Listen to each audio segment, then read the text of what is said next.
Salut tout le monde, et bienvenue sur ma chaîne dédiée aux conseils de vie. Aujourd'hui, on va causer d'un truc important, ces personnes qu'il vaut mieux pas aider. On le sait tous, il y a des gens qui abusent de notre gentillesse, profitent de notre générosité. Ces types-là, franchement, mieux vaut les éviter comme la peste ou les foutreurs de notre vie. Alors, attachez vos ceintures, car on va passer en revue les 7 types de personnes à ne jamais aider dans la vie. C'est parti! Allez, rentrons dans le bain avec le premier type qui nous pète aux yeux, le menteur. On parle ici de l'expert en mythos, celui qui te sort des bobards à faire pleurer les pierres juste pour avoir un coup de pouce. T'as ce pote qui t'aligne des histoires tristes, te jurant que sa vie est en mode chaos total.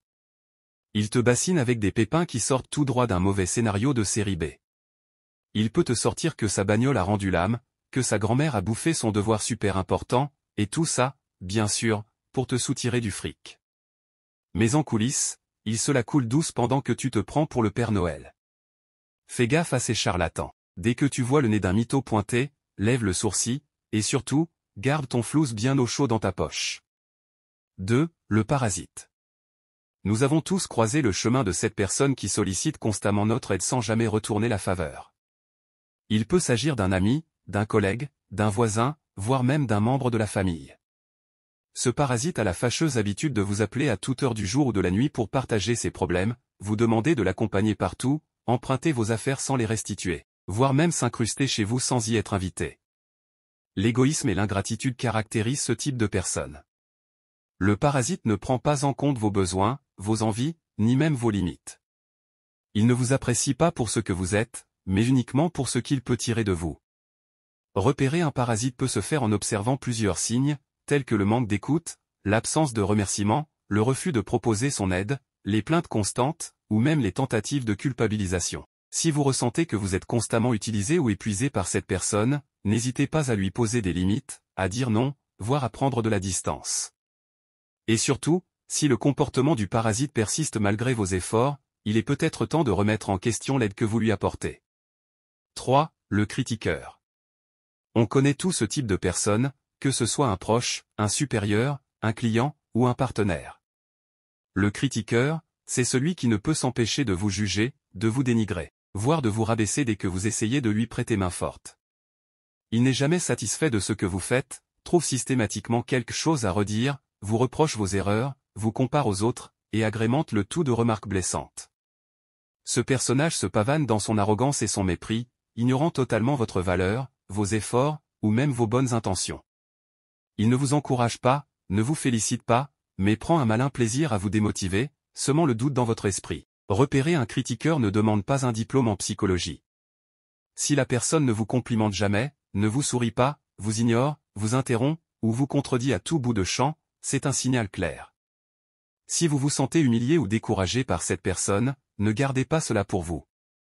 Exprimez votre ressenti, défendez-vous, et surtout, si le critiqueur ne change pas son fusil d'épaule, il est peut-être temps de réévaluer la nécessité de lui apporter votre aide.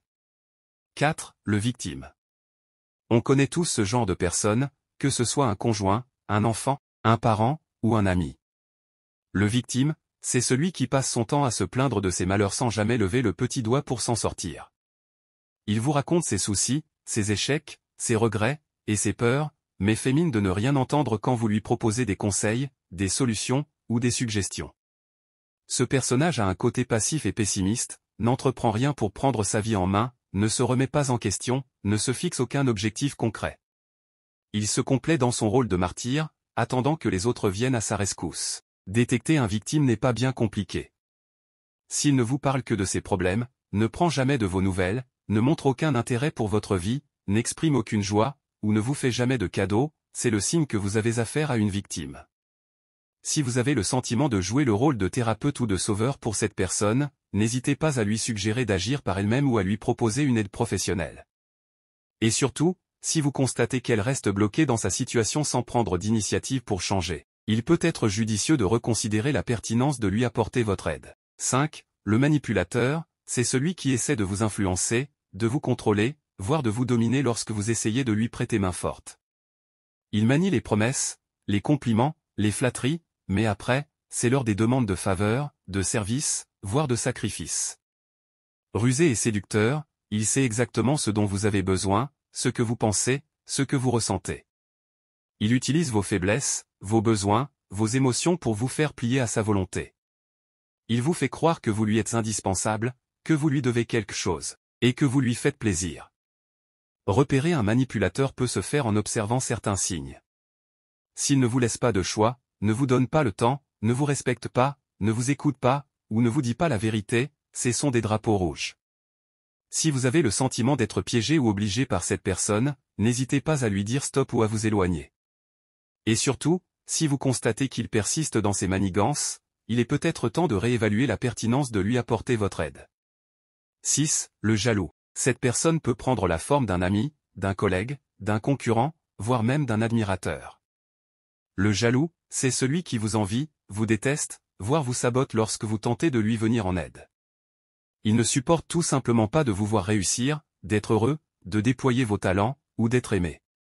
Le jaloux, c'est celui qui critique, calomnie, dévalorise, copie, attaque, bref, il ne ménage pas ses efforts. Aigri et malveillant, il ne se réjouit jamais de vos succès, ne vous félicite pas, ne vous encourage pas, ne vous admire pas. Pire encore, il ne vous respecte pas, ne vous aime pas, il vous jalouse, vous méprise, vous nuit. Repérer un jaloux peut se faire en observant plusieurs signes. S'il ne vous regarde pas dans les yeux, ne vous sourit pas, ne vous adresse pas la parole, ne vous écoute pas, ou ne suit pas votre parcours, c'est clairement un signe. Si vous avez le sentiment d'être la cible de son envie ou de sa menace, n'hésitez pas à lui exprimer votre vérité ou à vous protéger. Et surtout, si vous constatez qu'il persiste dans ses sentiments négatifs, peut-être est-il temps de réfléchir à la pertinence de lui offrir votre aide. J'espère sincèrement que cette vidéo a su captiver votre attention et qu'elle vous a fourni des clés pour reconnaître les différents profils de personnes qu'il vaut mieux éviter d'aider. N'oublions jamais que vous avez le droit absolu de dire non, d'établir vos propres limites, et de choisir consciencieusement vos relations. Vous méritez d'être entouré de personnes bienveillantes, reconnaissantes, sincères, qui vous aiment pour ce que vous êtes, et qui contribuent à votre épanouissement. Si cette vidéo a suscité votre intérêt, n'hésitez pas à lui donner un j'aime, à laisser un commentaire pour partager vos réflexions, à diffuser ces conseils autour de vous, et bien sûr, à vous abonner à ma chaîne. Je vous donne rendez-vous très bientôt pour une nouvelle vidéo enrichissante.